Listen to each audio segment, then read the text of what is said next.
মহান রব্বুল আলামিনের শুকরিয়া যে আমরা আসতে পেরেছি, গতবার আসতে দেয়নি, এবার আসতে পেরেছি।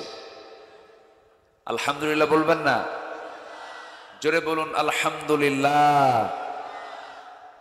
যারা আসতে দেয়নি তারা কোথায়?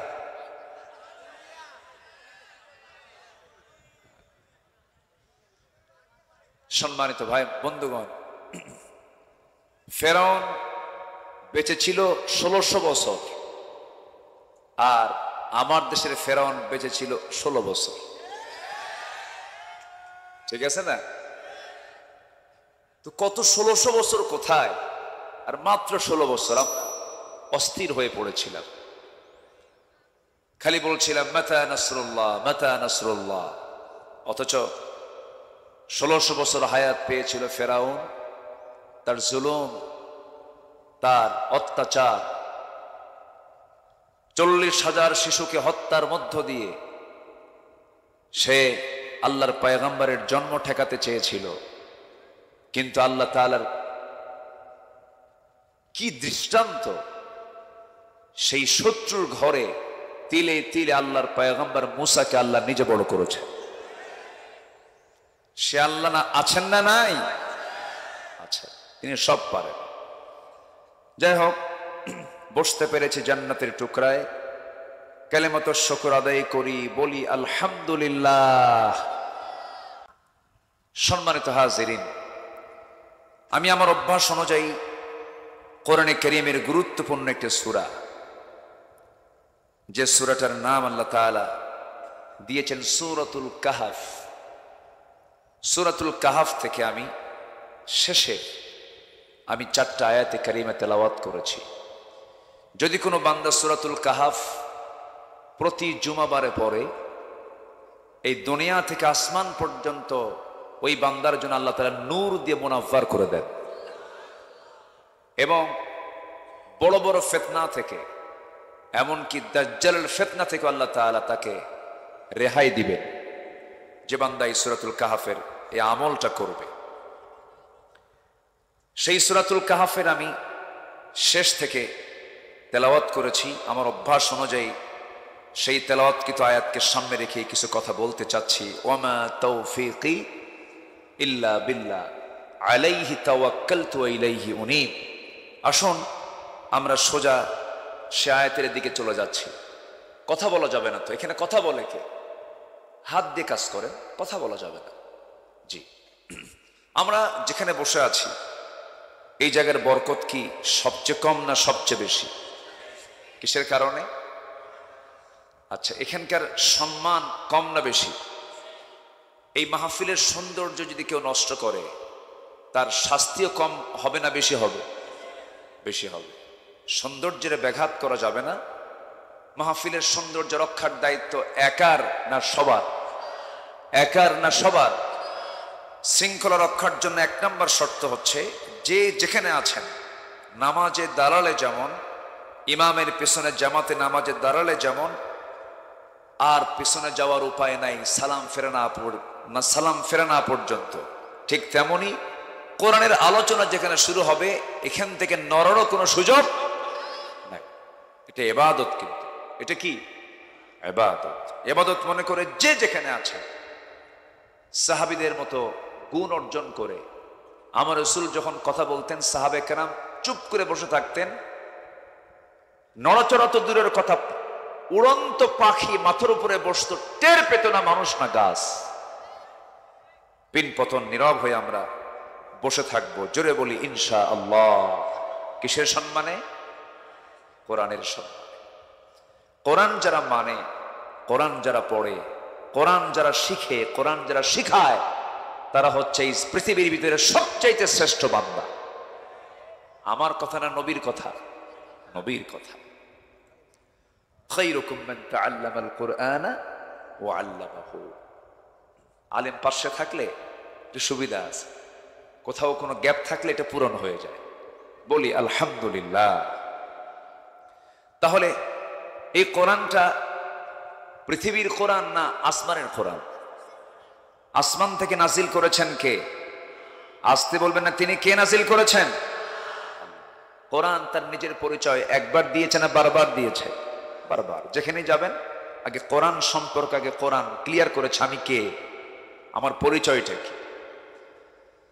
আল্লাহ রাব্বুল আলামিন এক জায়গায় বলছেন সূরা বনী ইসরাঈল 9 নম্বর আয়াতে বলছেন, ইন্না হাযাল কুরআন ইয়াহদি লিল্লাতী হিয়া আকওয়াম ওয়া ইউবাশশিরুল মুমিনিনা আল্লাযীনা ইয়া'মালুনাস সালিহাত আন্না লাহুম আজরান কাবীরা। কোরআন কার উপর নাযিল হয়েছে? কোরআন তাও জানিয়ে দিচ্ছে, আলহামদুলিল্লাহিল্লাযী আনজালা আলা আবদিহিল কিতাব ওয়া লাম ইয়াজআল লাহু ইওয়াজা। জোরে বলুন আল্লাহু আকবার। কোন সময় নাজিল হয়েছে, কোন মাসে নাজিল হয়েছে, দিনে না রাতে, সব বক্তব্য কোরআনে অস্পষ্ট না সুস্পষ্ট? সুস্পষ্ট, সব আল্লাহ ক্লিয়ার করেছেন। এটা অস্পষ্ট কোনো কিতাব নয়, কিতাবুম মুবিন, সুস্পষ্ট একটি কিতাব, যার মধ্যে সংসদ পরিচালনা পদ্ধতি আছে। গণভবন চলবে কেমনে, বঙ্গভবন চলবে কেমনে, সচিবালয় চলবে কেমনে, আইন বিভাগ চলবে কেমনে, বিচার বিভাগ চলবে কেমনে, ফৌজদারি দণ্ডবিধি সহ সকল বিধির উপস্থিতি কোরআনে আছে না নাই? কিন্তু কোরআনকে এইরকম করে মানতে চায় না এমন মুসলিম নাম ধরে আমার দেশে আছে না নাই? কোরআনকে মানতে চাই ধর্মীয় কিতাব। কোরআন থাকবে মসজিদে, কোরআন থাকবে মাদ্রাসায়, কোরআন থাকবে খানকায়, কোরআন থাকবে দরবারে। কোরআন কেন পার্লামেন্টে আসবে? এমন চেতনার আধুনিক, ওরা আধুনিক মুসলিম বলে, ওরা আবার কি মুসলিম বলে? আধুনিক মুসলিম, মডার্ন মুসলিম। তাহলে ওদের চিন্তা হলো কোরআনটাকে তারা একটা নির্দিষ্ট গণ্ডিতে রাখতে চায়। কোরআন কি এক জায়গার না সব জায়গার? কোরআন ছাড়া যেখানেই চলবে সেখানেই অপূর্ণতা পেয়ে বসবে, আর কোরআন যেখানে থাকবে সেখানেই পূর্ণতা চলে আসবে। যেরকম সুবহানাল্লাহ, কোরআন আছে যেখানে রহমত আছে সেখানে, কোরআন নাই যেখানে গজব আছে সেখানে। আমরা তো গজবের মধ্যেই ছিলাম 16 বছর। কোরআন ছিল, কোরআন ছিল। আমাদেরকে কত কি বলা হলো, আমরা নাকি পালাই। আলেমরা কই পালায়? 2009 সালে আমার জীবনের প্রথম হজের সফর, 2009 সাল প্রথমবার আমি হজে যাই। ওই বছরই জীবনের শেষ হজ সম্পূর্ণ করেন মরহুম শহীদ আল্লামা দেলোয়ার হোসেন সঈদ রাহিমাহুল্লাহ। ওনার জীবনের শেষ হজ আমার জীবনের প্রথম হজ। সেই হজের সফরে আল্লামা হুজুরকে বলা হলো, দেশে ট্রাইব্যুনাল গঠন হচ্ছে, মামলা প্রস্তুত হচ্ছে, তো আপনার তো না গেলেও চলবে, আপনি এখানে নাগরিকত্ব পেয়ে যাবেন, বহু দেশ আপনাকে চাবে, আপনি যদি আশ্রয় চান রাজনৈতিক আশ্রয় নিতে পারবেন। উনি বলে ফেললেন, আমার দল, আমার দ্বীনি ভাই, আমার কর্মী কষ্টে থাকবে আর আমি আরামে থাকবো, এটা কি হতে পারে? আমি আমার দেশকে ছাড়বো না, আমি আমার আত্মীয় স্বজনকে ছাড়বো না, আমি আমার দলীয় কর্মীকে ছাড়বো না, আমার নেতৃত্বকে আমি কখনো মাইনাস করতে পারবো না, প্রয়োজনে শহীদ হয়ে যাব, দেশ ছাড়বো না। উনি বলেছেন পালাবো না। ফিরে এসেছেন। আলেমরা পালায়, পালায় কে? হাসিনা পালায়, পালাইছে না? পালাইছে কিনা বলেন, পালাইছে কিনা? যারা ওই দল করেন নিজের বিবেককে প্রশ্ন করে দেখেন, এই দুঃসময়ে আপনার নেতা কিন্তু, আপনার নেত্রী কিন্তু ঠিকই মুরগির রান খাচ্ছে। আপনার নেত্রী আপনাকে বিপদে ফেলে চলে গেছে, কিন্তু ইসলামের নেতৃত্বে তা নাই। ইসলামী নেতৃত্বে নেতাই বেশি বিপদে পড়ে, কর্মীকে নেতা নিরাপদে রাখে। এটাই হচ্ছে বাতিল নেতৃত্ব এবং হক নেতৃত্বের তফাৎ। উহুদের ময়দানে আমার নবীজি কম মার খেয়েছেন না বেশি মার খেয়েছেন? বেশি। নেতা মার খাইছে কম না বেশি? বেশি। কষ্ট পাচ্ছেন নাকি আপনারা? হয়তো অনেকে ভাবছেন আপনি হুজুর ডিরেক্ট কথা বলছেন। এটা ডিরেক্ট না তো, এটা বাস্তব কথাই। 16টি বছর ধরে মঞ্চে যে পরিমাণ জুলুমগুলো করা হয়েছে, আমরা মঞ্চে উঠি, নেতাগুলো সব চেয়ার দখল করে কানে কানে বলে দিয়ে যায় হুজুর থানায় বলে আসছে। আগে থানার হুমকি দেখা, এরপরে বলে হুজুর এমন ওয়াজ করবেন, সে ওয়াজটা হবে হলো আকাশের আর কবরের। দুনিয়ার কোনো ওয়াজ করতে পারবে না, দুনিয়া আমরা দেখে নেব, দুনিয়া দেখবে ওরা, আর আমাদের ডিপার্টমেন্ট হলো আকাশ আর কি মাটি। এরকম করে করে জুলুম নির্যাতন করা হয়েছে। 2010 সালে আমার পাশে যিনি বসে আছেন, ওনারা তো জীবন্ত সাক্ষী, অনেক কিছু, তার অনেক কিছুর সাক্ষী তারা। 2010 সালের 10 এবং 11 ফেব্রুয়ারি পাবনার মাটিতে আল্লামা সাইদ রাহিমাহুল্লাহর শেষ সফর। উনি ফেব্রুয়ারিতে মাহফিল করে গেলেন, 26শে জুন আমার সঙ্গে ঢাকায় তার শেষ কথা, শেষ সাক্ষাৎ। 30শে জুন তাকে গ্রেফতার করা হলো। 13টি বছর এই জাতিকে যদি তিনি কোরআনের আলোচনা উপহার দিতে পারতেন, জাতির চরিত্র আজকে কোথায় যেত?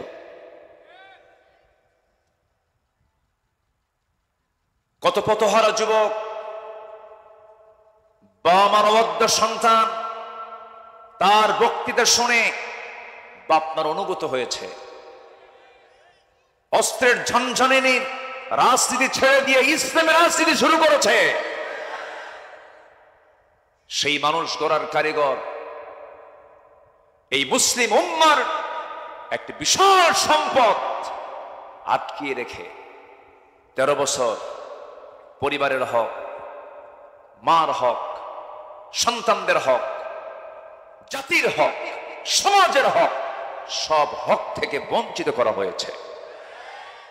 শেষমেশ তাকে বেঁচে রাখাও হয়নি, পরিকল্পিতভাবে জেল থেকে বের করে হসপিটালাইজড করে পরিকল্পিতভাবে সাজানো নাটক তৈরি করে ষড়যন্ত্রমূলক রাজনৈতিক রাষ্ট্রীয় হত্যা তাকে করা হয়েছে। সব গোমর ফাঁস হয়ে যাবে, উন্মোচন হবে সবকিছু ওই ডাক্তারকে ধরতে পারলে। তার গ্রেফতার আমরা দাবি করছি, তাকে গ্রেফতার করা হোক। অবশ্যই তাকে গ্রেফতারের মধ্য দিয়ে এই সত্য উন্মোচন করার দরকার আছে না নাই? সম্মানিত ভাইয়েরা, অনেক কথা আছে, মঞ্চ উঠলেই আল্লামা সাইদির কথা বারবার মনে হয়। এই দেশে এক সময় ওয়াজ হতো রাত 1টার দিকে, ওয়াজ তো হতো না, হতো আওয়াজ। রাত 1টার দিকে আর ওয়াজ হয় হলো আওয়াজ, আলোচনা হয় না হয় আলু ছানা, বাবার কাহিনী, দাদার কাহিনী, বিভিন্ন ওয়াজ টস কইরা, লাইলি মজনুর কাহিনী কইরা ঘন্টার পর ঘন্টা চলে যেত। সেটাকে সংস্কার করে আল্লামা সাইদি কোরআনের তাফসীর কেমন করে করতে হয় তার বাস্তব প্রমাণ তিনি দেখিয়েছেন এই বাংলার জন্য। বলি আলহামদুলিল্লাহ। আল্লাহ তুমি তার কবরটাকে জান্নাতের টুকরা বানিয়ে দাও, জোরে বলি আল্লাহুম্মা আমিন। 2010 সালে তার শেষ সফর। 11তে আল্লাহ তাআলা এই অধম, এই নগণ্য, যোগ্যতা নাই এই নগণ্য গোলামকে আমান ট্রাস্টে আল্লাহ তাআলা কবুল করলেন।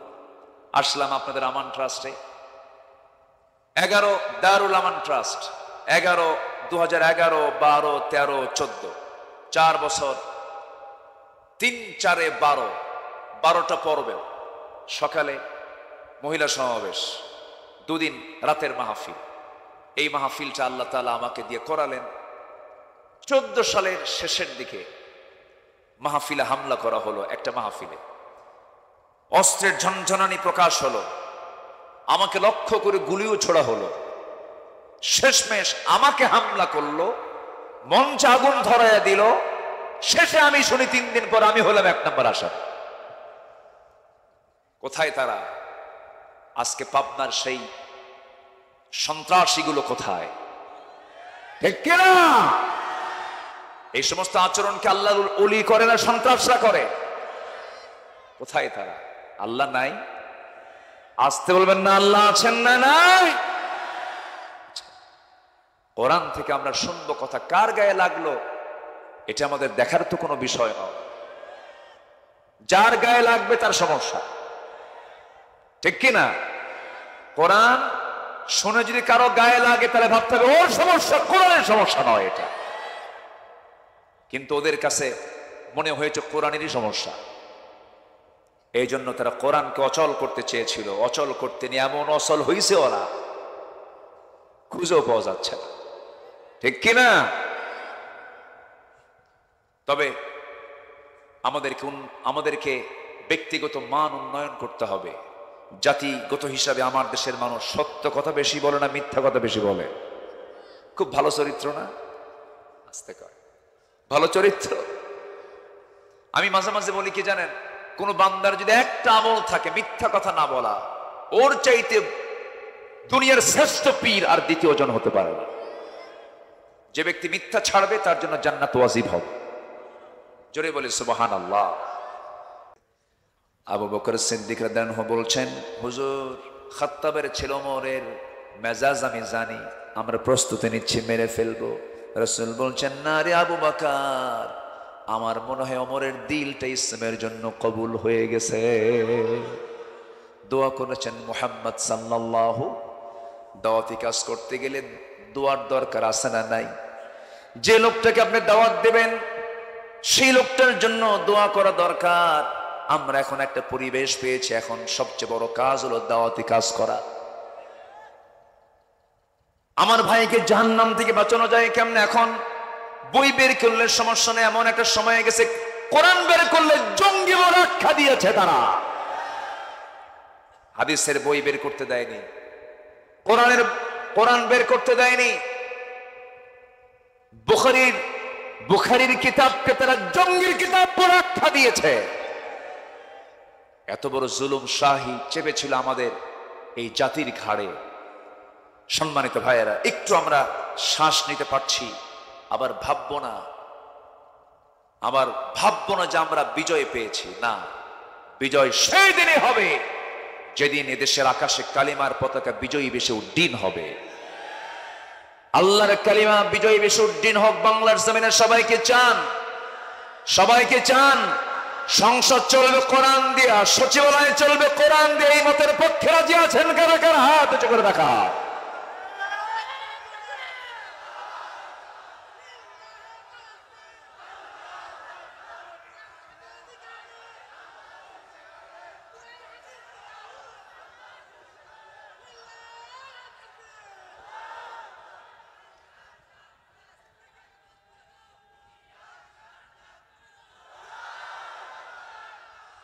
হাত নামা।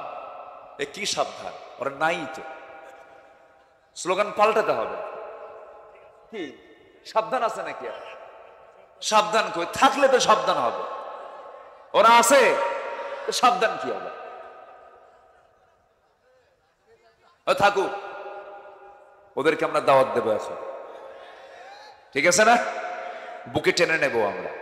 আসো, তাআলাউ ইলা কালিমাতিন সাওয়াইন বাইনানা ওয়া বাইনাকুম। আসো। আমার নবীজি মক্কা বিজয় করলেন, বললেন সবাইকে মাফ করলাম, 17 জনকে মাফ করা যাবে না। আমার দেশেও এরকম কিছু তালিকা আছে, মাফ হবে না, ঠিক কিনা? মাফ হবে না। আত্মস্বীকৃত নাস্তিক আছে না নাই? শাতিমে রাসূল আছে না নাই? আছে না নাই? ওদের মাফ করলেও গুনাহ হবে। ওদের মাফ করা যাবে, মাফ করার ইখতিয়ার আমাদের, মাফ হবে না ওদের। কিন্তু আমভাবে রাসূল সবাইকে মাফ করে দিয়েছেন। মাফ করে মক্কায় ঘুরতেছে, সবাই তো ভয় অস্থির মক্কার বাসিন্দারা। হাইরে, আমরা মুহাম্মদ রে তাড়ায় দিছে, কি যে করবে আজকে, রক্তের বন্যা বয়ে যাবে। কিন্তু হয়ে গেছে উল্টা। আমার নবী যে মক্কায় ঢুকি, তিনি নিজের পরিচয় গোপন করে ফেলেছেন। এক বুড়ি মহিলাকে দেখেন ছটফট করতেছে, একটা টোপলা নিয়ে মাথায় রেখে দৌড়াচ্ছে। রাসূল বলেন, মা কই যান? মুহাম্মদ ঢুকছে। আল্লাহু আকবার বলবেন। কোথায় ঢুকছে? মক্কায় ঢুকছে, শেষ করে ফেলে। তাই তা আপনার তো নিতে কষ্ট হচ্ছে, টোপলাটা আমারে দেন। নাও, তাড়াতাড়ি নিয়ে চলো, মুহাম্মদ থেকে বাঁচতে হবে। দেখেন কি অপপ্রচার চালাইছিল মক্কার কুরাইশরা। কি কথা কি বোঝা গেল? মানে মক্কার কুরাইশদের অপপ্রচারটা এত তুঙ্গে ছিল যে সবাই সন্দেহ করছে মুহাম্মদ বুঝি সব শেষ করে ফেলবে। আমার নবীজি বুড়ির গন্তব্যের একদম চূড়ান্ত জায়গায় পৌঁছে গিয়ে টোপলাটা রেখে বললেন, মা এখন আমি চলি। চট করে তাকে হাতটা চেপে ধরে টেনে ধরে বলতেছেন, না আমি তোমাকে যেতে দেব না। মক্কায় তো এরকম ভালো মানুষ খুঁজে পাওয়া মুশকিল, তোমার পরিচয়টা কি? আমার রাসূল বলছেন, মা ওই যে মক্কা থেকে এত দূর পর্যন্ত আপনি যার ভয়ে আতঙ্কিত হয়ে এত দূর পর্যন্ত চলে আসছেন, সেই আতঙ্কিত নামটাই আমি মুহাম্মদ সাল্লাল্লাহু আলাইহি ওয়াসাল্লাম। বুড়ি মহিলা কান্দে আর বলে, ও আমার কওমের লোকেরা, তোমরা কাকে ভয় পেয়েছো? এ তো জগৎধন্য মানুষ, সে তো মানব সেবার জন্য প্রস্তুত। আমরা তার সেবা নেওয়ার জন্য প্রস্তুত নই। আমরা পড়লাম লা ইলাহা ইল্লাল্লাহ। আমার নবীজি ব্যবহার দিয়ে পৃথিবী জয় করেছেন, আমরা মাফ করে দেব। কিন্তু মাফ হবে না। আমি কইছি না মাফ হবে না, কিছু মাফ হবে না। আর কিছু মাফ করার জন্য ওয়াল কাযিমিনাল গায়জ ওয়াল আফিনা আনিন নাস আল্লাহু ইউহিব্বুল মুহসিনিন। আল্লাহ তাআলা নিজেও বলেছেন, মাফ করে দাও। তুমি মাফ করবে, আল্লাহ তোমাকে মাফ করে দিবে। আমরা কালিমার দাওয়াত দেব, এখন কম করো না, বেশি করে। গ্রামে গ্রামে তালিকা করব কাকে কাকে দাওয়াত দেওয়া দরকার, কাকে কাকে নতুন করে কালিমা পড়ার দরকার। ঠিক কিনা বলেন? আগে তো কালিমা ছিল একরকম, ওদের কালিমা ভিন্ন ছিল। তো মঞ্চ উঠেই বলতো, আমি স্মরণ করছি কি আল্লাহর নাম তো নাই। সেই নেতার ভাস্কর্যগুলো প্রত্যেকটা মোড়ে মোড়ে লাগানো ছিল। শত শত কোটি টাকা খরচ করে এই মুরালগুলো, এই ভাস্কর্যগুলো বানানো হয়েছে। বাপের টাকা না জনগণের টাকা? আমার নবীজির কোনো ভাস্কর্য আছে? দাম তো নাই রাসূলের। আজ থেকে আছে না নাই? আমার নবীজির একটা ছবি কি আছে দুনিয়াতে কোথাও? দাম কমছে?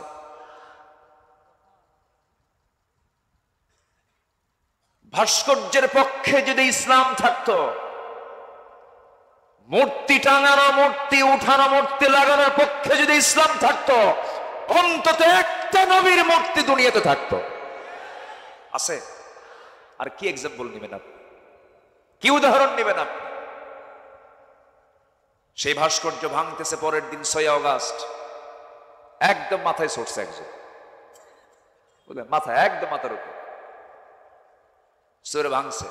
প্রশ্ন করছে ডক্টর ইউনূসকে যে আপনার দেশে এরকম করে একজন সম্মানিত ব্যক্তির ভাস্কর্য ভাঙতেছে, মাথা ভাঙতেছে, আপনার প্রতিক্রিয়া কি? এই প্রশ্ন আমারে করেন কেন? ওনার মেয়েরা করেন, তার বেটিরা করেন। এই পরিস্থিতির জন্য আমরা দায়ী নই, তার মেয়েটাই দায়ী। কথা ক্লিয়ার? কথা ক্লিয়ার? আমরা কথায় বিশ্বাসী হব না, আমরা কাজে বিশ্বাসী হব। জোরে বলি ইনশাআল্লাহ। 16 বছর শুধু শুনেছি কথা, কিন্তু কাজ পাইনি। এখন টের পাচ্ছি, এখন তো মিডিয়া সব ওপেন করে দিচ্ছে। কাজ কি পাইছি জাতি বুঝে গেছে। এমন সংসার, 18 লক্ষ কোটি টাকা ঋণ, এমন সংসার থুয়ে গেছে। কত লক্ষ কোটি টাকা? তার মধ্যে থেকে আবার নিজেরাই নিয়ে গেছে হলো 11 লক্ষ কোটি টাকা।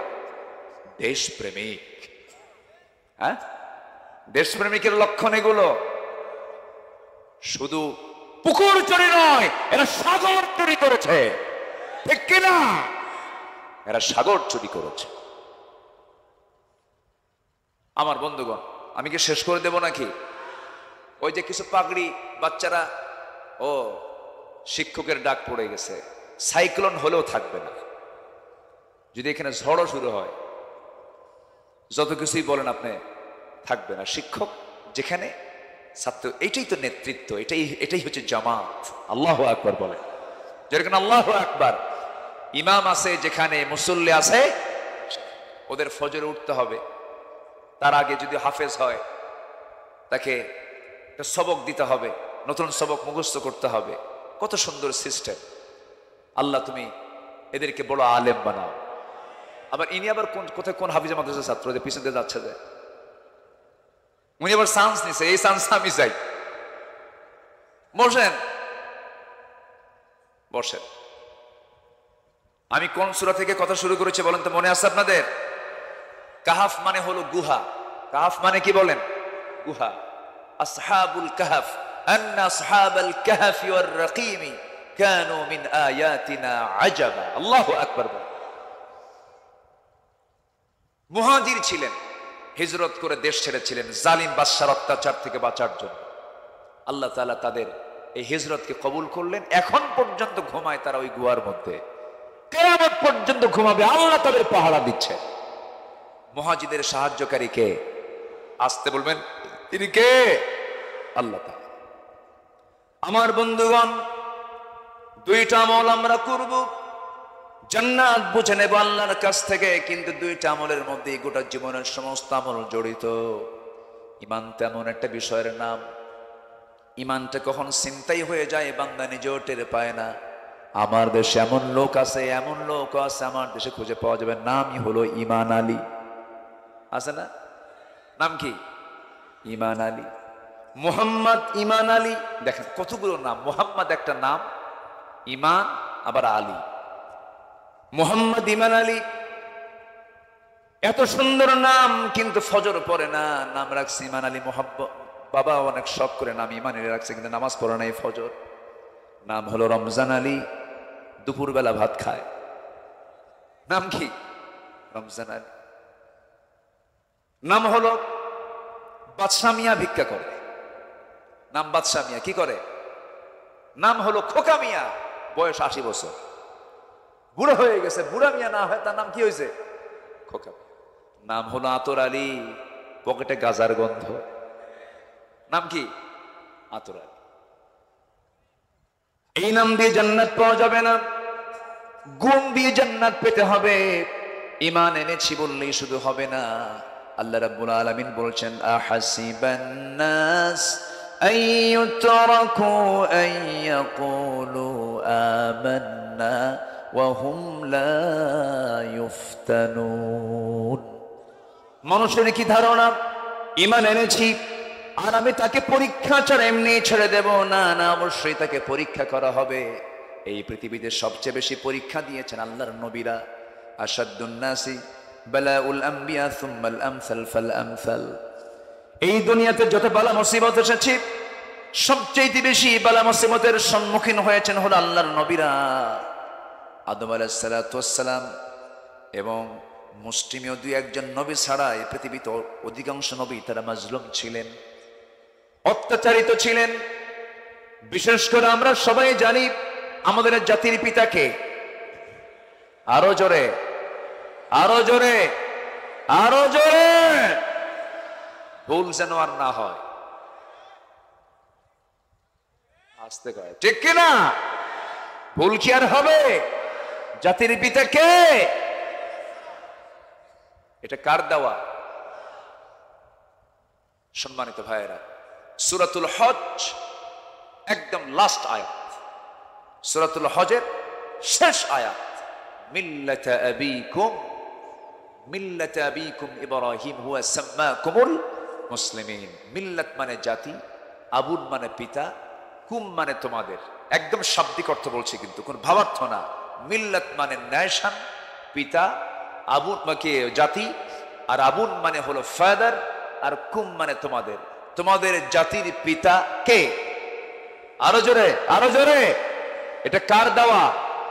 কার দেওয়া? অতএব কারো চাপিয়ে দেওয়া কোনো কিছু আমরা মানি না। আমাদের জাতির পিতা হচ্ছেন ইব্রাহিম আলাইহিস সালাতু ওয়াস সালাম। সম্মানিত ভাইয়েরা, এই নবীর জীবনে পরীক্ষা একটা দুইটা। ঈমান এনেছেন, সবার আগে তার মানে এই ঈমানের ফলাফল প্রকাশ পেয়েছে। কি হয় ঈমান আনলে, কি হতে পারে? সবার আগে প্রতিক্রিয়ার সৃষ্টি হয়েছে ফ্যামিলি থেকে, পরিবার থেকে। বাপ কয়, তুমি কি বলো এগুলো? তুমি কোন রবের দিকে ডাকো? তুমি না ইব্রাহিম, আমার এগুলো পছন্দ হচ্ছে না। বাপ মূর্তি বানায়। বাপ মূর্তি কি করে? বানায়। আর ছেলে মূর্তি ভাঙে। তাহলে বলেন তো, বাপ এক জগতে, ছেলে আরেক জগতে। তাহলে ঈমান আনলে পরিবারের মধ্যেও মতপার্থক্য হওয়ার সম্ভাবনা আমার জাতির পিতার মধ্যে যেহেতু ছিল, সম্ভাবনা আমরা তার সন্তান আছে না নাই? একদিন অনেকগুলো মূর্তি মাটি দিয়ে বানায়া রোদে শুকাইয়া রাখছে। বাজারে গিয়ে মূর্তিগুলো বেচবে, রব বিক্রি। এমন রব বেচে খায়। কি কথা কি বুঝতেছেন? মানে এমন রব কি করে খায়? বেচে খায়। তো মূর্তিগুলো বানায়া বলল, বাবা এই ঝুড়িতে করে তুমি নিয়ে আসো, তোমার গায়ে শক্তি বেশি, বাজারে বিক্রি করো। ইব্রাহিম আলাইহিস সালাতু ওয়াস সালাম মূর্তিগুলো ঝুড়িতে নিলেন। রাগ এমন উঠছে ওনার, মানে রাগ আর সহ্য করতে পারেন না। সবগুলো মূর্তির মাথা ভাঙছে, মটকা ভাঙছে। মটকা ভেঙে ঝুড়িতে করে নিয়ে চলে গেছে বাবার সাথে, নিয়ে রাখছে। দেখে যে একটার মাথাও ঠিক নাই। বাপ বলে, বাজান এগুলো কোনো কাজ হলো? সবগুলো মূর্তির মাথা ভাঙছ, আমি মূর্তিগুলো বিক্রি করবো কেমন? আব্বা আমার কোনো দোষ নাই। কেন? ঝুড়ি যখন মাথায় নিলাম, দেখি ওদের মধ্যে গৃহযুদ্ধ শুরু হলো। কি যুদ্ধ? গৃহযুদ্ধ। আমি বললাম থাম। এই থাম থাম করতে করতে নিচে নামাতে নামাতেই সব শেষ। এখন বাপ মনে মনে চিন্তা করে, গ্রামার তো খাটালি, আমি তো আর এই জবাব দিতে গেলে আমি হেরে যাব। যদি বাপ জবাব দেয়, ওরা মারামারি করার যোগ্যতা আছে ওদের নড়াচড়া, ওরা কথা বলতে পারে না, মারামারি করতে পারে না, ওরা কেমনে মারামারি করলো? তো আমি যদি এই কথা বলি, তাহলে তো পাল্টা জবাব আমার ছেলের কাছে আছে। কিচ্ছু বললো না, কোনো জবাব নেই। সন্তান এই কাজ করে বুঝায় দিচ্ছে, বাবা এটা জড়, শক্তিহীন, নিষ্প্রাণ, যার কিচ্ছু নাই, সে আমার রব হতে পারে না।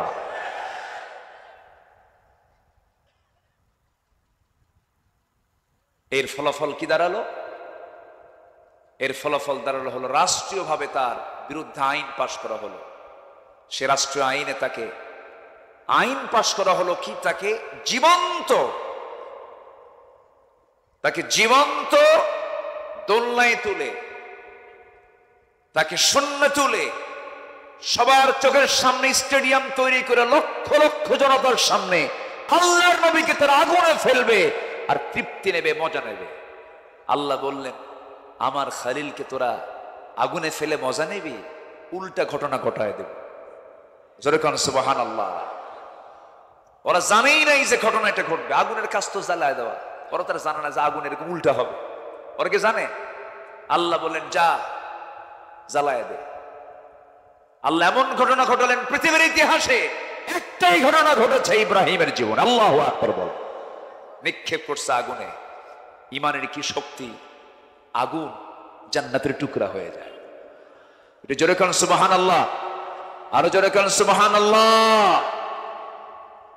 পরীক্ষা কি কম? আস্তে পরীক্ষা কি কম? আমার বন্ধুগণ, ঈমান এনেছি আমরা। এই যে মুরব্বী আব্দুর রহিম সাহেব, তিনি একসঙ্গে খেতে খেতে বসে গল্প করতে করতে তিনি বললেন, পাবনাতে আমি একমাত্র সবচেয়ে বেশি সময় আমাকে কারাগারে থাকতে হয়েছে। 2 বছর 2 মাস জেলখানা এই যে তার পরিবারের হক তিনি আদায় করতে পারলেন না, মায়ের জানাজাটাও করতে দেওয়া হয় নাই। এই যে জুলুম, এই যে নির্যাতন, আমার বন্ধুগণ, আমি এতদিন ছিলাম না, আমারও জেলখানায় ছিলাম। এক মুরব্বী দেখি 87 বছর বয়স, জেলখানায় নতুন তিনি ঢুকলেন, আমাকে দেখে জড়িয়ে ধরে, বাবা আমার জেলখানায় ঢুকে আর দুঃখ নেই কেন, আপনারে পাইছি। দেখছেন কি করে। বললাম কেন? আপনি যখন ছেলে, এই তো আমার জেলখানা নেই, আমার তো ভালো জায়গা হয়ে গেছে, ওয়াজ শুনবে। উনি ওয়াজ শুনবে। বললাম চাচা আপনার মামলা কি? বলে যে আমার মামলা হলো বিস্ফোরক। তো বললাম চাচা বিস্ফোরকটা কি আপনি জানেন? আচ্ছা বাবা আমি তো জানি না এটা, আসলে বিস্ফোরকটা কি, এটা কি খাওয়ার জিনিস নাকি? বুড়া এই যে অত্যাচারগুলো, নির্যাতনগুলো যারা সহ্য করলেন, ইমানি হালাত যদি থাকে, ইমান যদি থাকে, অবশ্যই এটার যাজা দেওয়ার একমাত্র মালিক তিনি কে? আসতে বলবেন না তিনি কে? আমরা পুরস্কার পৃথিবীর কারো কাছে চাই না, আমরা পুরস্কার চাই কার কাছে? আল্লাহর কাছে।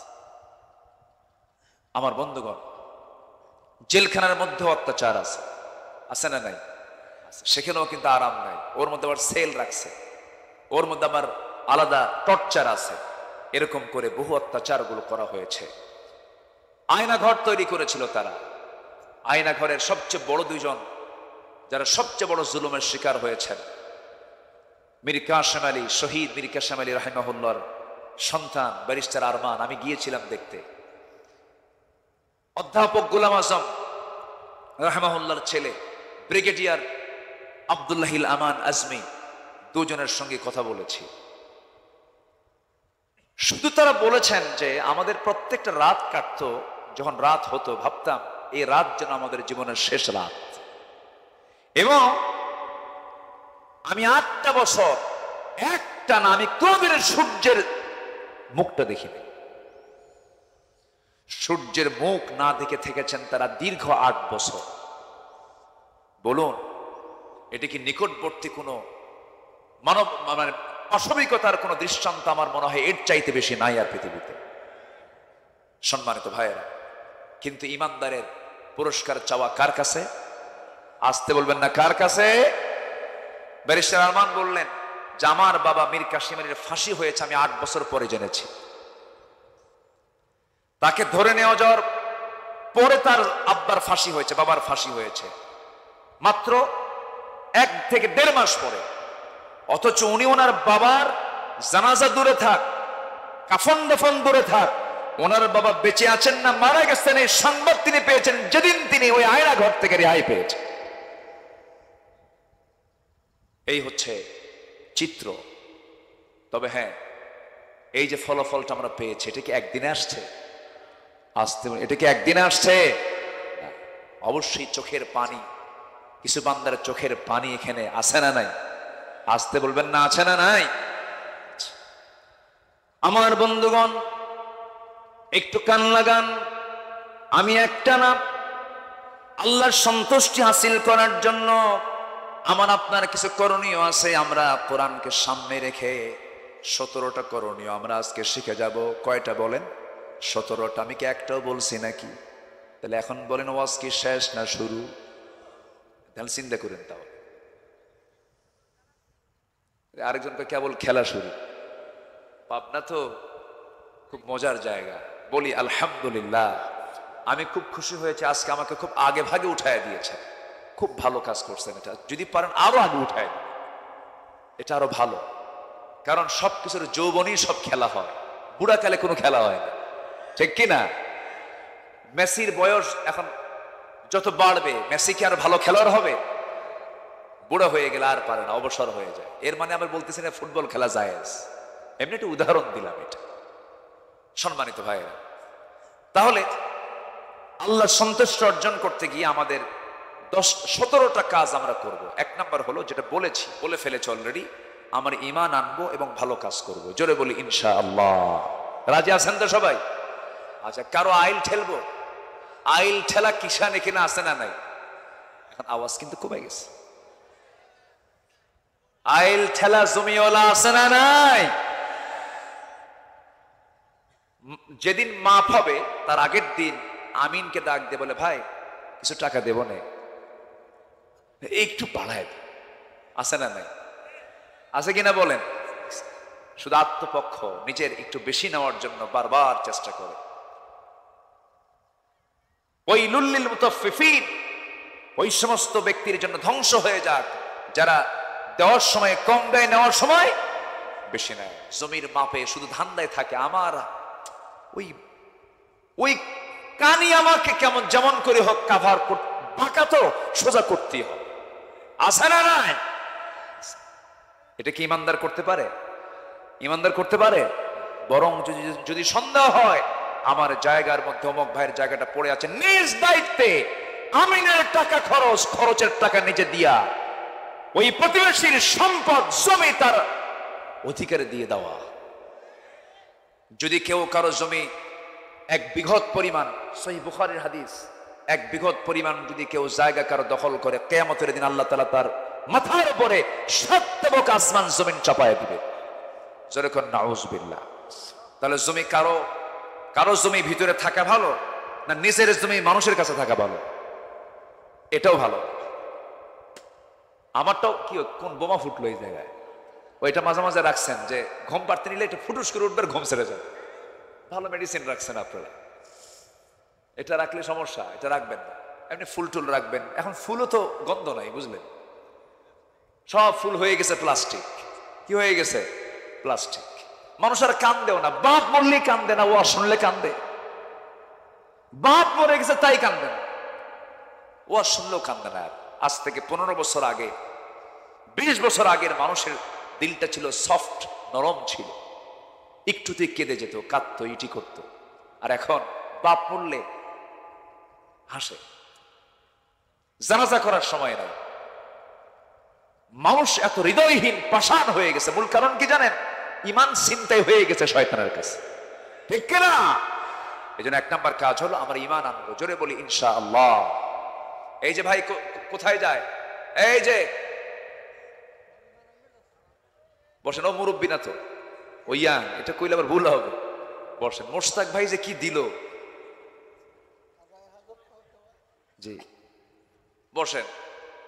আমার দেশে কোন কথা কোন দিক দিয়ে ভাইরাল হয় এটা বোঝা মুশকিল। হয়তো আমার মধ্যে আবার কোন কথা নিয়ে কোন দিকে কোন প্যাঁচ লাগে, গোটা দেশ কোন দিকে কি হয়। আল্লাহ তুমি এই সমস্ত ভাইরাল থেকে বাঁচাও। এটা ভালো না, সম্মানিত ভাইরা। নাম্বার 2 হলো তাকওয়া। নাম্বার 2 কি বলেন তো? তাকওয়া। তাকওয়া হচ্ছে বেঁচে থাকা। তাকওয়া মানে কি? বেঁচে থাকা। কি থেকে বেঁচে থাকে? গুনাহ থেকে বেঁচে থাকা। কি থেকে বেঁচে থাকে বলেন? গুনাহ থেকে। একটা নারী হাঁটতেছে রাস্তা দিয়া, বোরকা নাই, গায়ে কাপড় চোপড় নাই, মন কি চায় না চেয়ে থাকি? যার চায় না তার মনই নাই, যার চায় না তার মনই নাই। মন কি চায় চেয়ে থাকতে? দেখেন এখন চায়। মানে কিছুক্ষণ আগে দরবেশ হইতে চাইছিল। আমার দেশে একটা দরবেশ আছে, সে দরবেশের দাড়ি কিন্তু কেটে ফেলছে, দেখেন নাই?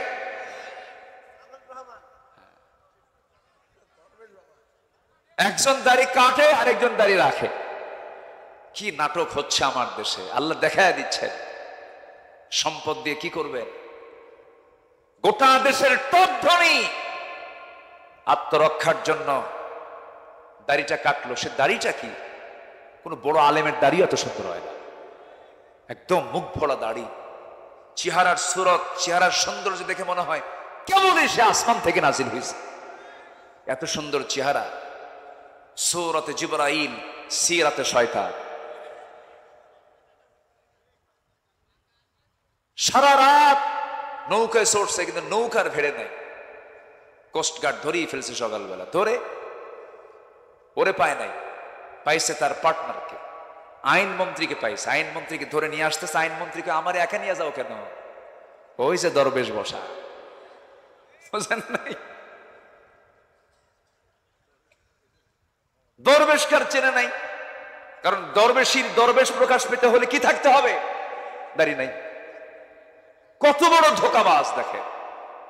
ধর্মের ব্যবসা আমরা করি না,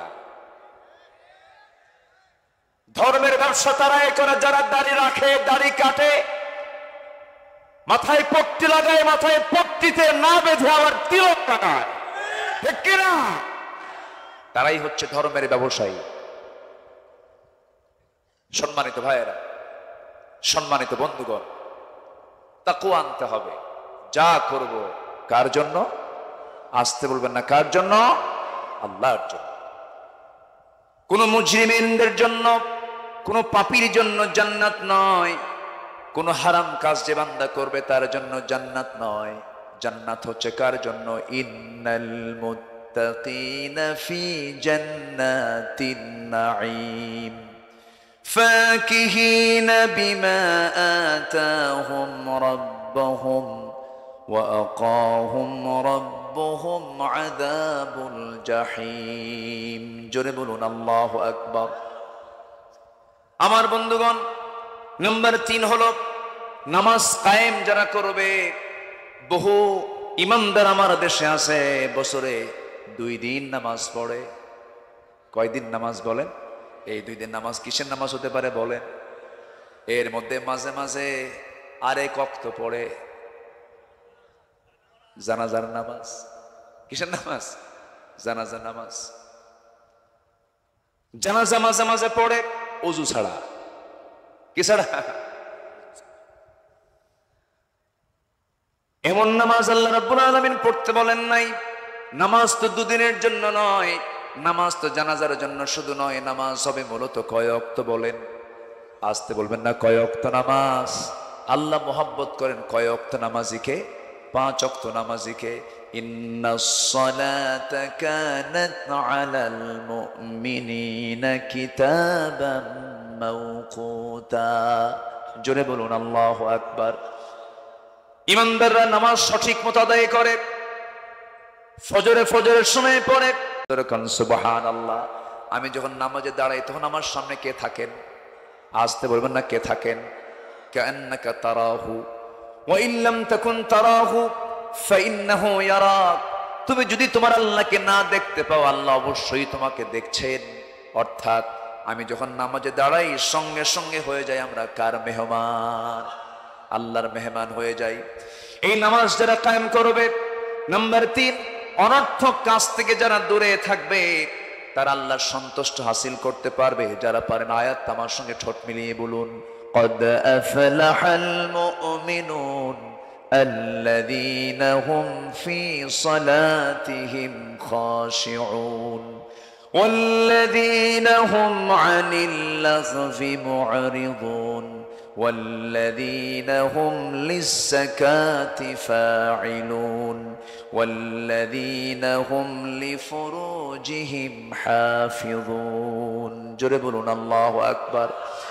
নামাজ যারা সুন্দর করে আদায় করবে, অনর্থক কথা থেকে যারা নিজেকে হেফাজত করবে, যাকাত যারা ঠিক মতো আদায় করবে, লজ্জাস্থানের যারা হেফাজত করবে, আল্লাহ রাসূল আবার এই দিকে বলেছেন যে বান্দা 2 চলের মধ্যস্থ বস্তু জিহবা, 2 উরুর মধ্যস্থ বস্তু লজ্জাস্থানের যে বান্দা হেফাজত করবে, 2 অঙ্গের যে বান্দা হেফাজত করবে, আমি রাসূল তার জন্য আদমান লাহুল জান্নাহ, তার জন্য আমি রাসূল নিজে জান্নাতের জামিন হয়ে যাব। আমার বন্ধুগণ, নাম্বার 4 হলো ওই সমস্ত বান্দা আল্লাহর সন্তুষ্ট হাসিল করতে পারবে যারা রোজা পালন করবে। রোজার মাসের নাম কি বলেন? আবার বলেন। রমজান মাস।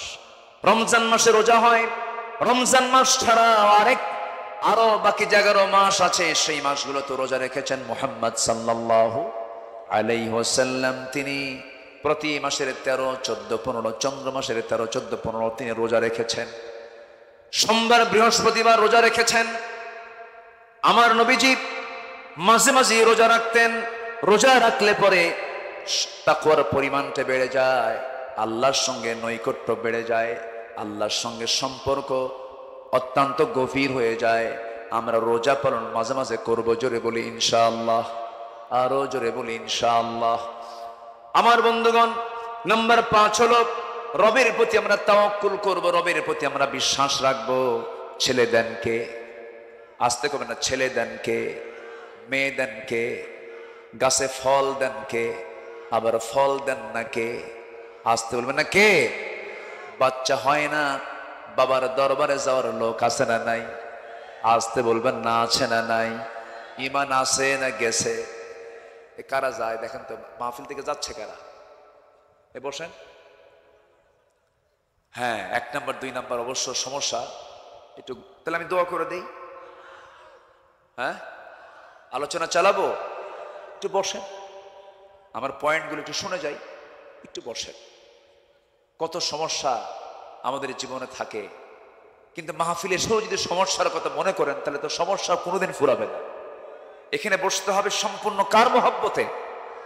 বসে পড়েন, যা আছে হবে, এখানে তো কোনো লস নাই। এই প্রজেক্টে কোনো লস আছে? লস নেই, বসেন সম্মানিত ভাই। তাহলে আল্লাহর প্রতি তাওয়াক্কুল করা, এটা হচ্ছে বান্দার দায়িত্ব। সন্তান হবে না, চাইবো আল্লাহর কাছে, কিন্তু সন্তান হয় না, চাই বাবার কাছে। বাবার কাছে গিয়ে বলে, বাবা তুমি কি জানো বাবা, আমার বিয়ের বয়স 27 বছর, আজ পর্যন্ত একটা সন্তান হলো না, তুমি তো একটু আমার দিকে নজর দাও বাবা, তোমার নজর পেলে আমার বাচ্চা হয়ে যায়। যেরকম নাউজুবিল্লাহ। এখনো এই কুফুরি, এই শিরকে চেতনা লালনকারী কিছু লোক এখনো সমাজে আছে না নাই? প্রকাশ্যে চলছে এখনো। এটা আইনের দৃষ্টিতে আসা উচিত। গোলাপসার মাজার একদম ঢাকাতে, মেইন একদম পল্টনে, গুলিস্তানে একদম গোলাপসার মাজার, রাস্তা চতুর্দিকে রাস্তা, মাঝখানে মাজার। প্রত্যেকটা দিন চোখে আমি দেখি সেজদা দিচ্ছে অহরহ কবরে। সেজদা দেব আমরা কার কাছে? আসতে বলবেন না, কার কাছে? আল্লাহর কাছে। আমার নবীর কবরে কোনো সেজদা আছে? যারা গেছেন তারা টের পেয়েছে। আমার নবীর কবরে কোনো ফুল আছে? ফুলও নেই, কোনো পুষ্পস্তবক নেই, কোনো দোয়াও নাই। আমার নবীর কবরের সামনে কেউ যে হাত উঁচু করে নবীকে চাইবে, নবীর কাছে চাইবে, এমন সুযোগটাও নেই। কারণ আমরা চাবো নবীর কাছে না আল্লাহর কাছে? নবী চাইছেন কার কাছে? আমি চাবো কার কাছে? তাহলে আমি যদি নবীর কাছে চাই, তাহলে কি আমার এই চাওয়া কি রাইট না রং? রং। উনি আব্দুহু ওয়া রাসূলুহু, তিনিও বান্দা, তিনি আল্লাহর রাসূল, কিন্তু 1 নম্বর পরিচয় হলো তিনি কি? বান্দা। তিনি আল্লাহর কাছে চান, তিনি মুখোপেক্ষী। আর আমার আল্লাহ অমুখোপেক্ষী। লাম ইয়ালিদ ওয়া লাম ইউলাদ ওয়া লাম ইয়াকুল লাহু কুফুয়ান আহাদ। আল্লাহুস সামাদ। আল্লাহ তাআলা কারো মুখোপেক্ষী নন, স্বনির্ভর, কাউকে লাগে না। আমেরিকার কি লাগে? আমেরিকার লাগে না? আমেরিকার লাগে না? আমেরিকা একা চলতে পারে? তো ওরা যে কয় সুপার পাওয়ার, কয় না সুপার পাওয়ার? কিসের সুপার পাওয়ার? আফগানিস্তান না কেন সুবানি খাওয়াই দিছে, ঠিক কিনা? বুঝাই দিছে তোরা কিসের সুপার পাওয়ার, যা, বহু কিছু করছিস তোরা, যা। আমার দেশে যারা ক্ষমতার মসনদে বসেছিল তারাও ভেবেছিল আমরা সুপার পাওয়ার, ভাবছিল না? কে আছে অদম্য আমাদেরকে মোকাবেলা করতে পারে? নাই কেউ। 2041 ভীষণ 21, আবার ভীষণ চলে গেছে 41। এখন কোন ওয়ান? এখন 0। এখন কি 0 নাই। আল্লামা সাঈদীর কথাগুলো আজকে একদম অক্ষর অক্ষরে মিলে গেছে। গাছের গোড়ায় এমন ঝাঁকি দেওয়া হবে, মামু বাড়ি দিল্লি গিয়ে পড়বা, ঠিক কিনা? সোজা কোথায় গিয়ে পড়ছে? আবার আরেক বক্তব্যে তিনি বলেছেন, আজ থেকে তাও 20 বছর আগের বক্তব্য, তিনি বলেছেন পলানোর জন্য একটা ইঁদুরের গর্ত খুঁজে পাবা না, কলার পাতায় শুয়ে আছে, ঠিক কিনা? আল্লাহ ওয়ালা মানুষের মুখ থেকে যা বের হয় আল্লাহ তাআলা তাদের মধ্যে এই ইলহামটা দিয়ে দেন। জোরে বলে সুবহানাল্লাহ। এই ইলহাম কে দেন? আল্লাহ দিয়ে দেন। সম্মানিত ভাইয়েরা, তাহলে আমরা তাওয়াক্কুল করব কার উপরে?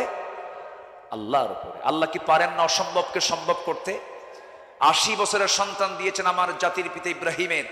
80 বছর বয়স হয়ে গেছে, বুড়া মানুষ। হাজরা আলাইহিস সালাতু ওয়াস সালামের গর্ভ থেকে আসলো কে? ইসমাইল আসলো। আল্লাহু আকবার বলে। 80 বছর বয়স, বুড়া মানুষ। কি ভাগ্যবান হাজরা আলাইহিস সালাতু ওয়াস সালাম। আমার মা যারা আলোচনা শুনতেছেন মনোযোগ দিয়ে শোনেন। হাজরা আলাইহিস সালাম একমাত্র নারী পৃথিবীর ইতিহাসে যিনি হারামের বাসিন্দা ছিলেন।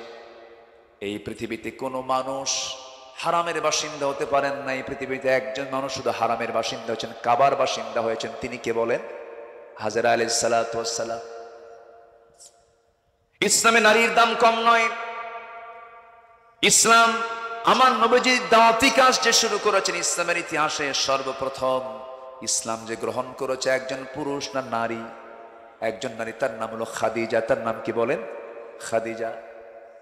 আবার যদি বলি ইসলামের ইতিহাসে দিন প্রতিষ্ঠার জন্য, দিন কায়েমের জন্য সর্বপ্রথম যে দেহ থেকে রক্ত ঝরেছে সেই দেহটা পুরুষের দেহ না নারীর দেহ? সুমাইয়া রাদিয়াল্লাহু তাআলা আনহা।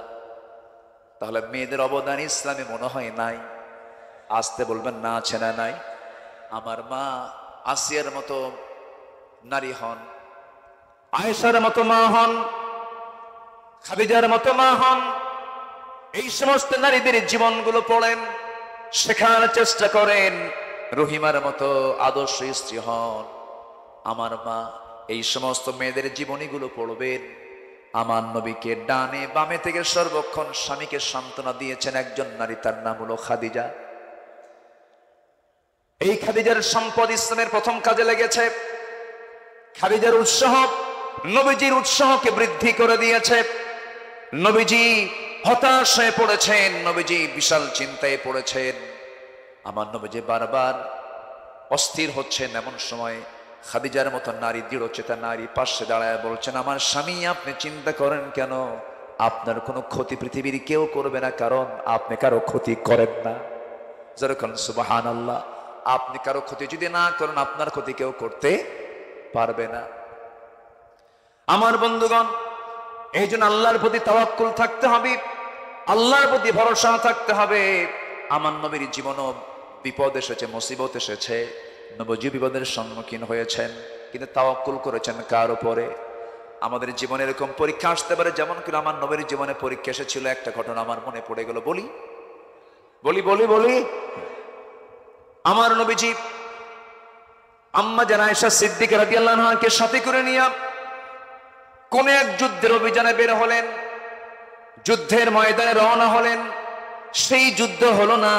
আমার নবী আম্মা জান আয়েশা সিদ্দিকা রাদিয়াল্লাহু আনহাকে সঙ্গে করে নিয়ে ফেরত আসতেছিলেন। তিনি ছিলেন উটের পিঠে, উটনির পিঠে তিনি ছিলেন। উটের উপরে একটা হাওদা ছিল, পালকি ছিল, সেই পালকির মধ্যে তিনি বসা ছিলেন।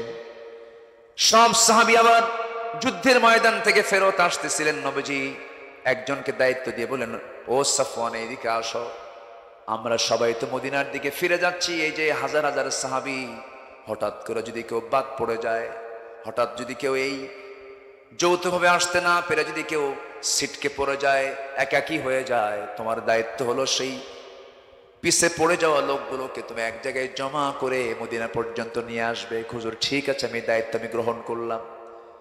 কেউ বাদ পড়ে নাই।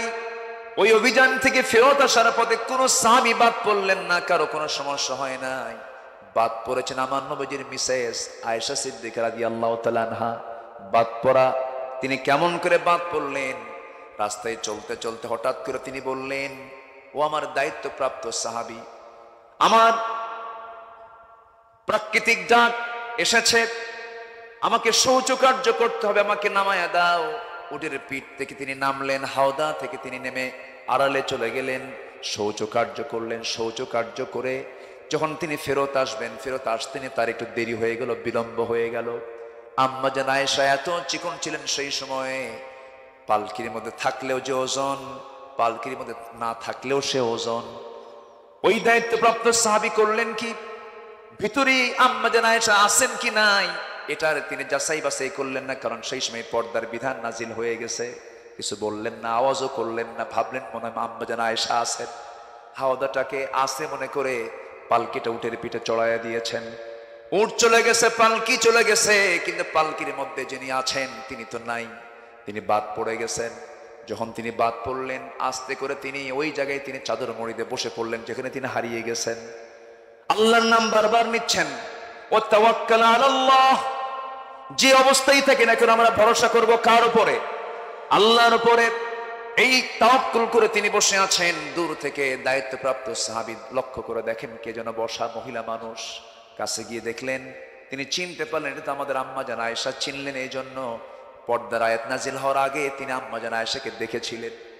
চিনতে পারলেন, চিনতে পেরেই বলছেন, আম্মা জান আপনি তো আমাদের উম্মাহাতুল মুমিনিন, কোনো টেনশন নাই, রাসূল আমাকে দায়িত্ব দিয়েছেন ঘোড়ার পিঠে চড়ুন, আমি আপনাকে সব কিছু ঠিকঠাক রেখে আমি আপনাকে নবীর ঘর পর্যন্ত পৌঁছায় দেব। নবীর ঘরে পৌঁছায় দেওয়া হলো, নবীর ঘরে পৌঁছা দেওয়া হলো। নবীর ঘরে তিনি পৌঁছে গেলেন। এইদিকে গোটা রাত ধরে আম্মা জান আয়েশা একজন পরপুরুষের সঙ্গে তিনি প্রয়োজনীয় অবস্থার কারণে ঘোড়ার পিঠে চড়ে তিনি একসাথে এসেছেন মদিনায়। মুনাফিকদের কানে যখন চলে গেছে এই ছোট্ট বিষয়কে তারা এত বড় বিষয় বানায় দিয়েছে। সবাই বলে ফেললো, তোমরা কি জানো আবু বকরের মেয়ে বিশ্বনবীর কলিজার টুকরা স্ত্রী, তার সতীত্ব নষ্ট হয়ে গেছে, তার চরিত্র নষ্ট হয়ে গেছে। এমন নাটক, এমন মিথ্যা নাটক তৈরি করার ইতিহাস এই 16 বছরের ছিল কি ছিল না? এই নাটক মুনাফিকরা তৈরি করলো। নবীর কানে সংবাদ চলে এলো, বইয়ের কিছু কথা যদি কানে আসে স্বামীর কি ভাল লাগে? আসতে কয় ভাল লাগে? ভাল লাগে না। আমার নবীর মনটা খারাপ হয়ে গেল। আচ্ছা, রাসূল যদি গায়েবের মালিক হতেন, রাসূল কি মন খারাপ করতেন? গায়েবের মালিক কে? বাস্তব বিষয়। অথচ আমার দেশের পীর সাহেবরা গায়েব জানে।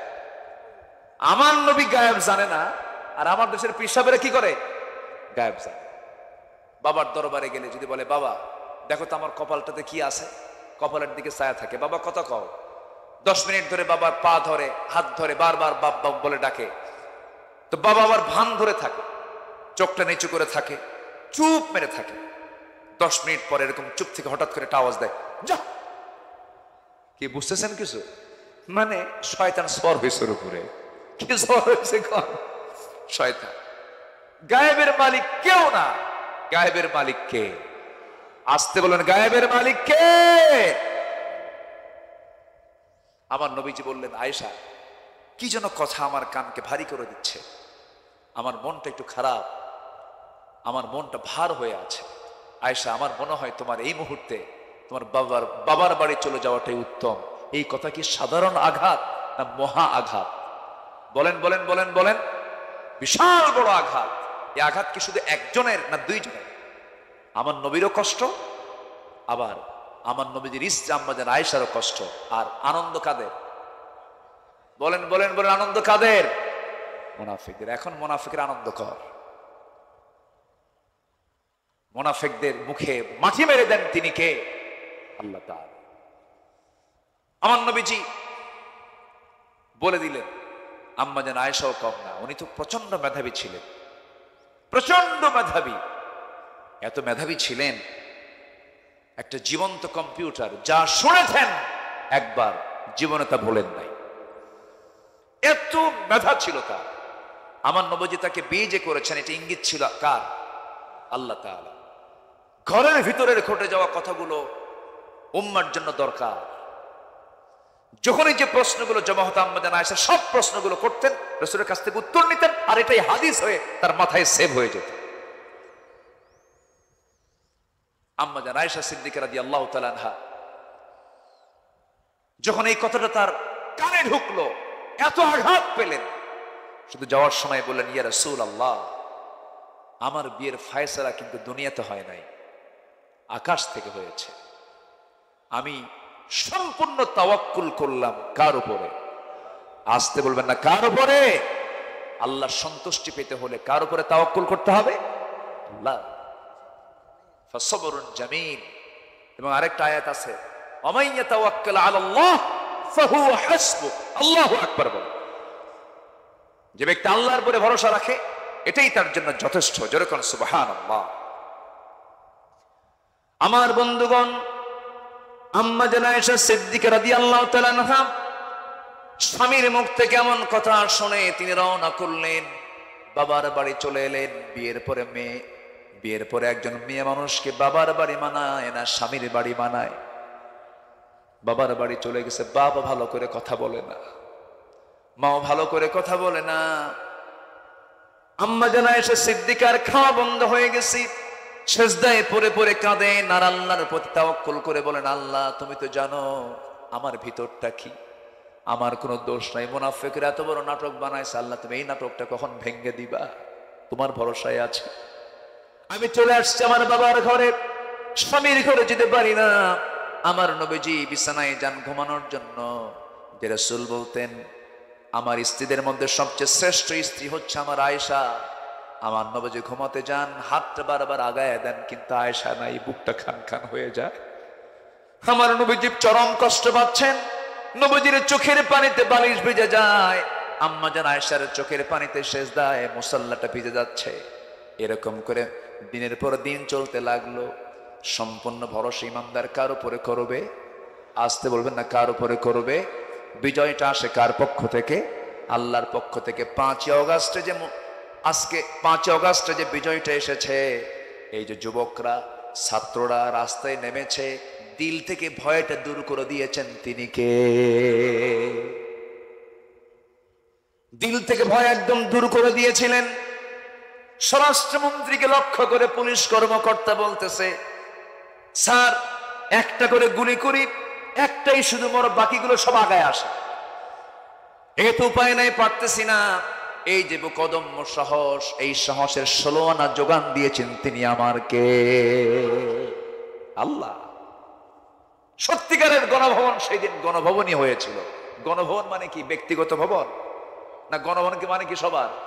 সেই দিন গণভবন 5 অগাস্টে গণভবন রূপ নিয়েছিল। আল্লাহু আকবার বলেন। সবার ভবন, যা সবাই চলে গেছে সবাই। সম্মানিত ভাইয়েরা, আমি শেষ করে দিলাম নাকি? আলোচনা চলো। হুজুর মরুক,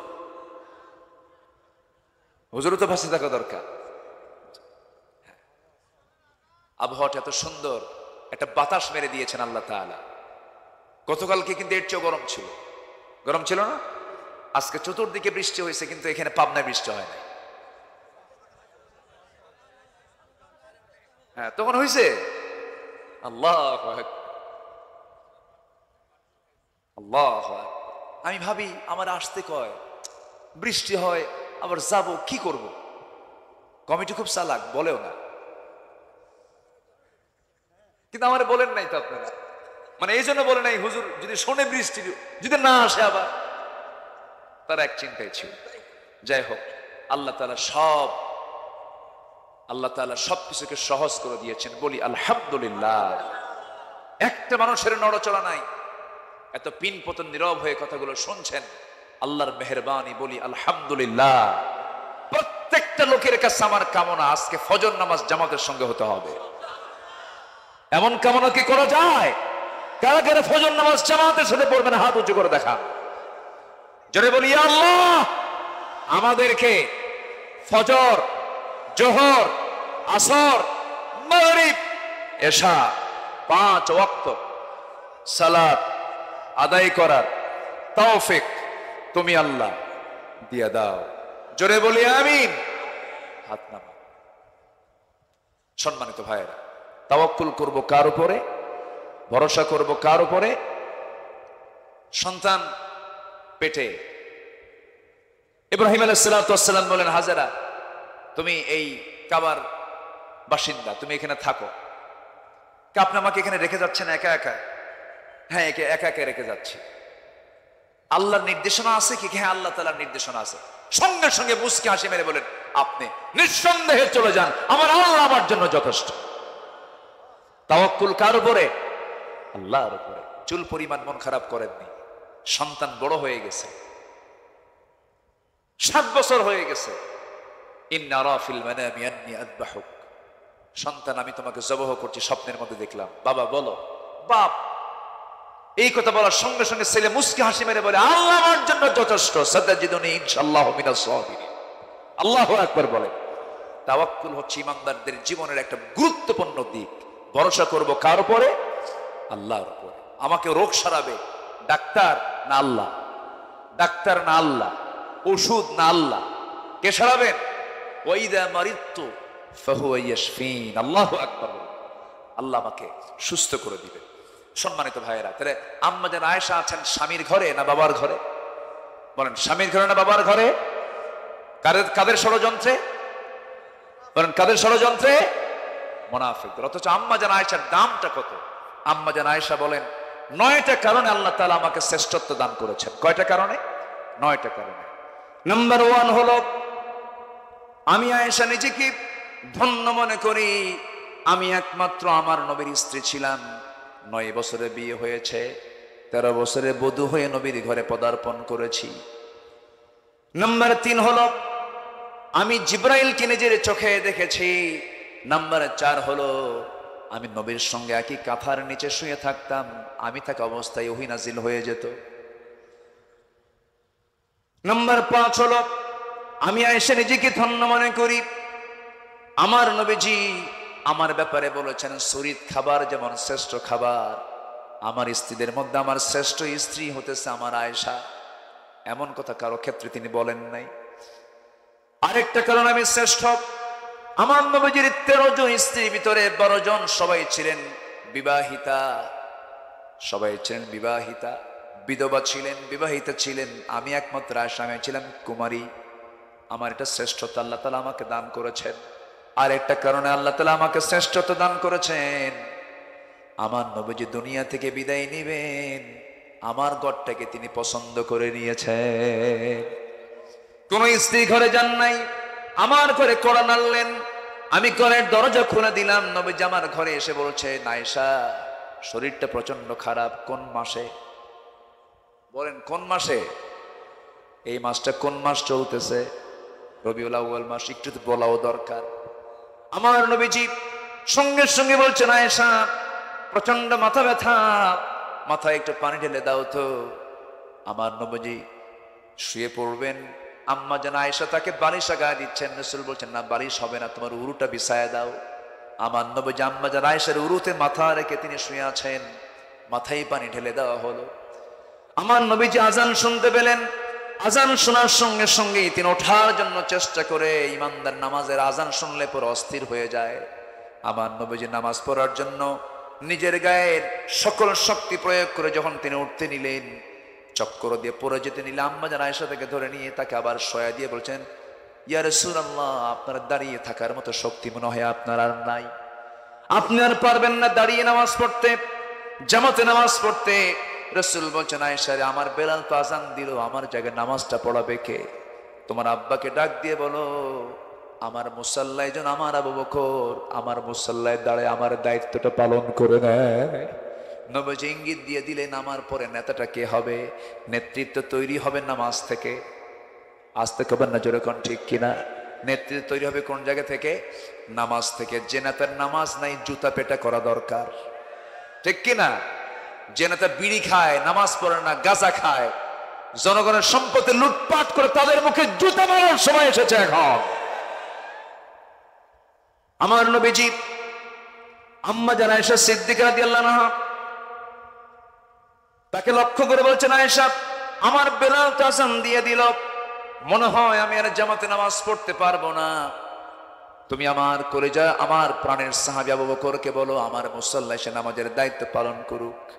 আকামত শুরু হয়ে গেছে, কিন্তু ইমামটা পাল্টে গেছে, ইমাম চেঞ্জ হয়ে গেছে। যখন সাহাবায়ে কেরাম দেখতে পেলেন আমার নবীজি তার জায়গায় নাই, হাউমাউ করে কান্না শুরু হয়ে গেছে।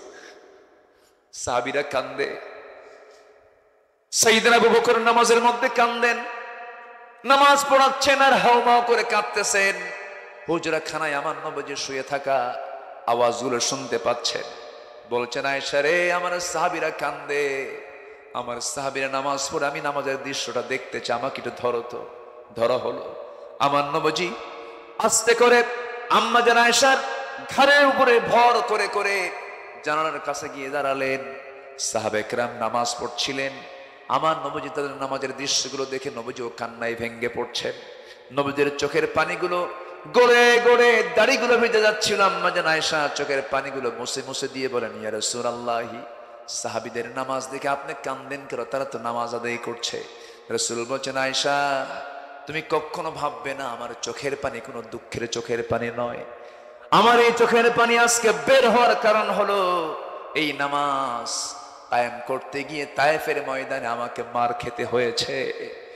এই নামাজ কায়েমের সংগ্রাম করতে গিয়ে উহুদের ময়দানে আমার এই যে দুটো দাঁত ভেঙে দিয়েছ আয়েশা, দিয়েছে আয়েশা, আমার কথা স্পষ্ট হয়ে গেছে। এই নামাজ কায়েমের সংগ্রাম করতে গিয়ে দেখো এই যে কপালের মধ্যে দাগ পড়ে আছে, লোহা ঢুকেছিল হুদের ময়দানে। ওরে আয়েশা দেখো, এই নামাজ কায়েমের সংগ্রাম করতে গিয়ে আমি তোমার চোখের সাক্ষী, তুমি দেখতেছো আমি কোমর সোজা করে দাঁড়াতে পারি না, কোমরটা কুঁজো হয়ে গেছে। খন্দকে কোদাল মারতে মারতে আমার কোমরটা কুঁজো হয়ে গেছে, দাঁতটা ভেঙে গেছে। আমার জীবন যৌবন সব দিন কায়েমের জন্য সংগ্রাম করতে গিয়ে সব উজাড় হয়ে গেছে, সব শেষ করে দিয়েছি। সেই নামাজ আজকে কায়েম হয়েছে, এই আনন্দের দৃশ্য আমাকে আজকে চোখ থেকে পানি বের করতে বাধ্য করেছে। আমার নবীজি এই কথা বলেই বলছেন, আয়েশা রে, আমি মনে হয় আর বাঁচবো না, দুনিয়া থেকে বিদায় নিয়ে দেবো। আয়েশা, আমি যে কোনো মুহূর্তেই দুনিয়া থেকে বিদায় নিচ্ছি, আমি তোমাকে কিছু কথা বলে দেই। আয়েশা শোনো, আমার উম্মতকে বলে দেবে আমার উম্মতরা যেন 5 ওয়াক্ত নামাজ কখনো না ছেড়ে দেয়। আয়েশা দেখো তো ঘরের মধ্যে কোনো কিছু আছে নাকি, তন্ন তন্ন করে খুঁজে খুঁজে কয়েকটা স্বর্ণের বার পালো, কয়েকটা স্বর্ণের টুকরা পাওয়া গেল। রাসূল হাতের মধ্যে নিয়ে বলছেন, আয়েশা, এতটুকু সম্পদ আমি আমার ঘরে রাখবো না, সব সম্পদ আমি আল্লাহর দিন কায়েমের পথে আমি দিয়ে দিলাম। জোরে কোন সুবহানাল্লাহ। আমার নবীজি শূন্য হাতে দুনিয়া থেকে বিদায় নিলেন, শূন্য ঘরে দুনিয়া থেকে বিদায় নিলেন। আমার নবীর ঘরে কোনো ফার্নিচার ছিল না, আমার নবীর ঘরে ছিল অস্ত্র, ঝনঝনানি অস্ত্র ছিল ঝুলন্ত, লৌহ বর্ম ছিল ঝুলন্ত, বর্ষা ছিল ঝুলন্ত। আমার নবীর ঘরের ফার্নিচার ছিল হলো যুদ্ধ বিজয়ের অস্ত্রগুলো।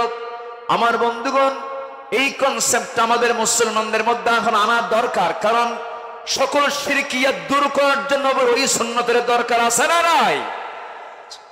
আমার বন্ধুগণ, নবীজি দুনিয়া থেকে বিদায় নেবেন, বিদায় নেওয়ার আগ দিয়ে আম্মা জান আয়েশাকে ডাক দিয়ে বলছেন, আয়েশা, আমার প্রাণের কলিজার টুকরা ফাতিমা কোথায় গেল? ফাতিমাকে একটু ডাক দাও তো।